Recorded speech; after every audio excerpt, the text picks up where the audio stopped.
स्वामी जी, अब मैं एक दूसरा बड़ा दर्शन जो हिंदुस्तान का है वो वेदांत दर्शन। जो वेद चार है वो ईश्वर कृत कहे जाते हैं। वो जो है हमारे जो जैसे जो है सामवेद, ऋजुवेद, अथर्ववेद और ऋग्वेद, इन चारों को ईश्वर कृत माना गया है।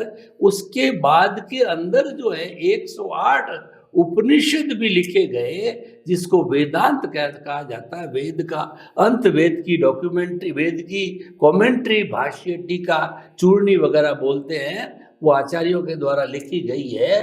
तो वेदांत के अंदर जो है वो ब्रह्म सत्य जगत मिथ्या मेन है। लेकिन ये वेद भी जो वेदांत भी अलग अलग है, विशिष्टा वेद है वगैरह, बहुत से इसमें ब्रांचेज है। तो हम वहाँ पर जो है वो दो बातें जो बताई गई है वो जगत और जो है ब्रह्म की बात बताई गई है, यानी जीव और आत्मा की बात कही गई है कि जीव जो है वो आत्मा का एक हिस्सा होता है, और जब उस जीव को भी ब्रह्म ज्ञान होता है तो वो ब्रह्म में यानी आत्मा में विलीन होकर के उसकी भी मुक्ति हो जाती है।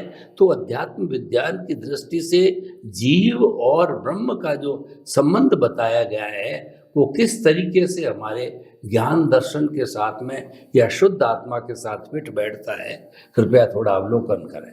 देखो, जीव अजीव और ज्ञान दर्शन दोनों अलग सब्जेक्ट है। जीव अजीव, जीव शब्द है और अजीव शब्द है उसमें, और तत्व, ये तीनों अलग है। तत्व को जीव नहीं बोलते हैं और जड़ को भी जीव नहीं बोलते हैं, और जो मिश्र चेतन है इसको जीव बोलते हैं। मगर लोगों में भ्रांति आ गई और इसीलिए हमने आध्यात्मिक विज्ञान के माध्यम से जीव की परिभाषा किया कि जिसका जन्म जीवन मृत्यु है वो जीव है, और जिसका जन्म जीवन मृत्यु नहीं है वो शिव है। शिव मतलब तत्व, और जड़ जो है वो जीव की अवस्था है। जैसे ये शरीर है तो ये जड़ है, मगर शरीर के अंदर जब तक जन्म जीवन मृत्यु की मिश्र चेतन की, डिस्चार्ज मिश्र चेतन की अवस्था है, वहां तक क्या है? वो जीव है। जो श्वासोश्वास से चलता है, आयुष्य कर्म से चलता है, वो जीव है, बॉन्डेड। हाँ, जिसको श्वासोश्वास से कोई मतलब नहीं है वो शिव है, और जिसका बिगिनिंग एंड तो होता है मगर जिसमें तत्व नहीं है तो वो जड़ है। तो इसीलिए हमने तीनों का अलग अलग परिभाषा बताया कि जिसका जन्म जीवन मृत्यु नहीं है वो शिव है, और जिसका जन्म जीवन मृत्यु है वो जीव है, और जड़ की बिगिनिंग एंड है, इसको जन्म मृत्यु नहीं होती है, अवस्था होती है। जीव इसको कहते हैं जन्म, जड़ को जन्म शब्द लागू नहीं होता है। तो खास ध्यान में रखना है कि जड़ की बिगिनिंग एंड होती है अवस्था के रूप में, अवस्था के रूप में उत्पन्न होता है, अवस्था के रूप में नाश होता है, पर्याय होता है। हाँ, और जीव का तो जन्म जीवन मृत्यु है, और जो आत्मा जिसको हम शिव कहते हैं उसका जन्म जीवन मृत्यु नहीं है। तो तीनों कैटेगरी क्या हो गई? वो अजन्मा है, हाँ, अलग हो गई। अभी आपने कहा कि ज्ञान दर्शन से कैसे जोड़े। जीव अजीव को ज्ञान दर्शन के साथ नहीं जोड़ा जाता है। ज्ञान दर्शन वो दो प्रकार के हैं जो मैंने पहले भी बताया। एक ज्ञान दर्शन अविनाशी के रूप में है, जो खुला होता है, प्राप्त नहीं होता है, जो शब्द और क्रिया के रूप में नहीं है। दूसरा जो ज्ञान दर्शन है शुरुआत में तो शब्द के रूप में है। क्या है? शब्द, और अवस्था को सनातन सत्य के रूप में जानना वो दर्शन है। और ज्ञान मतलब अवस्था को तत्व के रूप में जानना, वो ज्ञान है। जब मैं शुद्धात्मा हूं तो ये ज्ञान हो गया। और मन वचन काय की जो अवस्था है क्रिया के रूप में, इसको सिद्धांत के रूप में जानना वो दर्शन है। तो दर्शन ज्ञान अभी पुरुषार्थ के रूप में प्रतिष्ठित लाइव आत्मा का स्वभाव पुरुषार्थ हो गया। मूल ज्ञान दर्शन आत्मा का स्वभाव है, पुरुषार्थ नहीं है। और प्रकृति में तो ज्ञान दर्शन है ही नहीं, वो तो जड़ है, मैकेनिकल है, और इसको जला दिया जाएगा।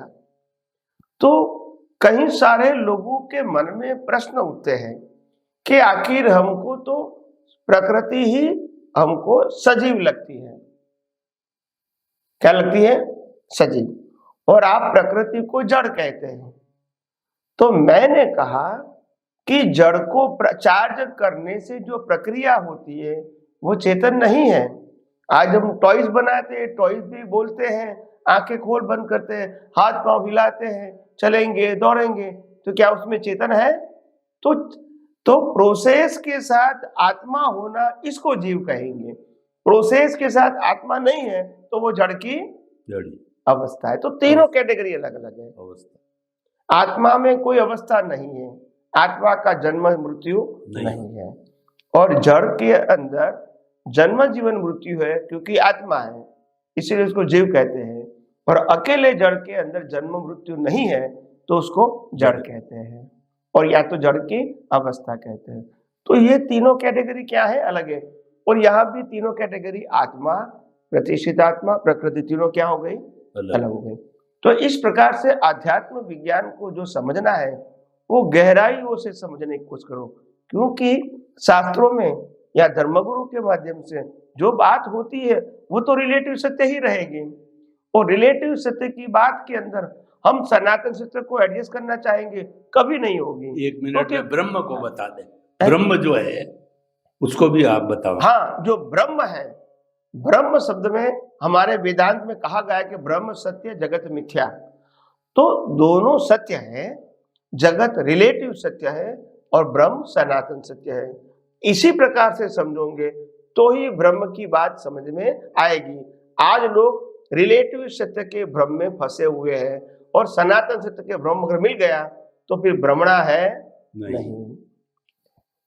स्वामी जी, आपने वेदांत को बहुत अच्छी तरीके से संक्षेप में जो है, जो हमारे सनातन सत्य से जोड़ करके बताया, यानी कि ये धर्म दर्शन कहीं न कहीं सनातन सत्य से अवश्य जुड़े हुए होते हैं।